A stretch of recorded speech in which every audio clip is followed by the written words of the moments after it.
তিন অক্ষরের কবুল শব্দটি দুজন অচেনা নারী পুরুষকে সারা জীবন একসাথে সুখে স্বাচ্ছন্দ্যে বসবাস করার বন্ধনে আবদ্ধ করে। কিন্তু লালমনিরহাটের মেয়ে শিল্পী সরকারের জীবনে সেই সুখ পুরোপুরি বাস্তবায়ন হয়নি।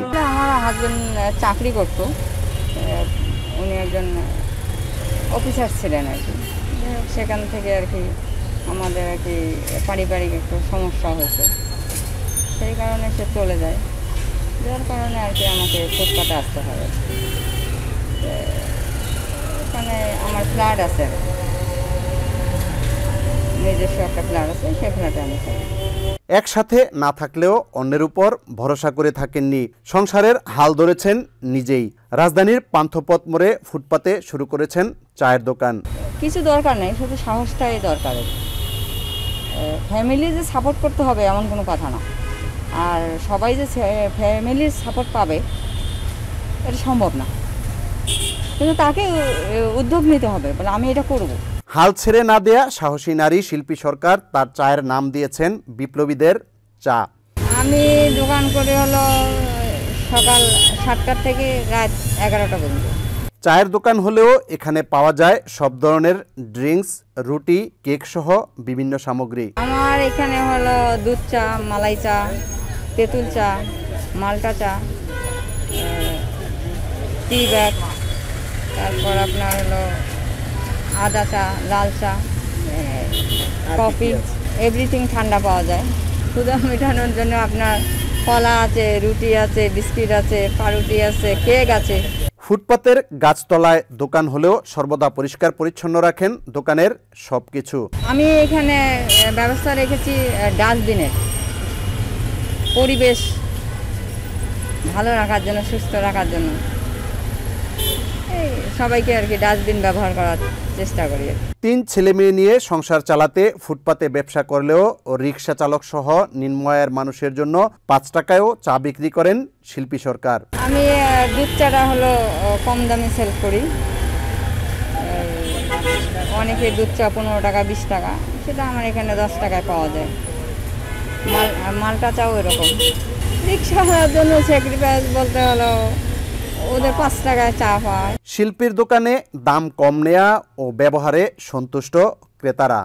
চাও ভালো, ওই প্রাইসের ব্যাপারটা এত খারাপ না, ভালো ভালো কম কম দামের মধ্যে আমরা পাচ্ছি, চাও খাচ্ছি, বা আমরা প্রয়োজনীয় জিনিসগুলো আমরা এখান থেকে কিনে খেতে পারছি। এত বেশি আমাদের কাছে দাম বাড়াবাড়ি করতেছে না, নিচ্ছে না। আমরা প্রায় সময় আসি এখানে চাটা খাই, শিল্পী আবার চায়ের দোকানে আসি, আপনার চাটাও সে হয় রিজনেবল প্রাইস। অন্যান্য যে আইটেম আছে আমরা আসি মাঝে মাঝে, খারাপ না। দোকান থেকে যা আয় আসে তা দিয়েই সংসারের চাহিদা মেটান শিল্পী সরকার। এটা দিয়ে আমি চাহিদা মেটাই হলো আমার 3 সন্তানের, আমার ওরা যে লেখাপড়া করে তার একটা খরচ আছে, সেখানে আমি সাপোর্ট দিই আর কি, আর আমি এটা দিয়ে নিজে চলি। ফুটপাতে ব্যবসা করে 3 ছেলে মেয়েকে লেখাপড়া করাচ্ছেন দেশের স্বনামধন্য স্কুল কলেজে। স্বপ্ন তো অনেক কিছুই, স্বপ্ন আমার পূরণ হবে কিনা আমি জানি না, কিন্তু এটা ডিপেন্ড করবে হলো ছেলেমেয়ের উপর। আমার যতটুকু চেষ্টা করার আমি করতেছি। তারা যদি মনে করে বলে না আমার মা আমাদের জন্য এত কিছু করতেছে, আমরা কেন তাকে এইটুকু দিতে পারবো না, সেটা তাদের উপর ডিপেন্ড করবে। ফুটপাতে চায়ের দোকান করলেও শিল্পী সরকার স্বপ্ন দেখেন সন্তানদের উচ্চশিক্ষায় শিক্ষিত করবেন। আমি ছেলে মেয়েকে হলো ধরেন ইঞ্জিনিয়ার বানাইতে চাই, ছেলেকে, মেয়ে হলো ব্যাংকার হতে চায়। স্বামীর অবহেলায়ও ভেঙে পড়েননি শিল্পী সরকার। প্রমাণ করতে চান নারীরা চাইলে পুরুষের মতো পরিশ্রম করে 4-5 জনের সংসারের হাল ধরতে পারে। আমার মতো অনেক নারী আছে, হয়তো তারা সাহস করে বের হয়ে আসতে পারছে না, মানে কী করব, কী করলে ভালো হবে, কোনটা করলে ভালো হবে, বড় করব না ছোট করব। তাদের সাহসটুকু দরকার, আর তারা মনে করলেই বের হয়ে আসতে পারবে, বলে আমি এটা করতে পারবে। পৈতৃক ওয়ারিশ সূত্রে প্রাপ্ত অর্থ দিয়ে কেনা নিজের ফ্ল্যাটে থাকলেও ছেলে মেয়েদের স্কুল ও কলেজে আনা নেয়া করেন নিজের মোটরসাইকেলে। অদম্য এ সাহসী নারী ফুটপাতে চা বিক্রি করলেও ছোট থেকে একদিন বড় ব্যবসায়ী হবেন এমন স্বপ্ন তার চোখে মুখে। তা আমি মনে করি বলে কেউ যদি শুরু করে ছোটোর থেকে শুরু করলে আমার মনে হয় বেটার হয়।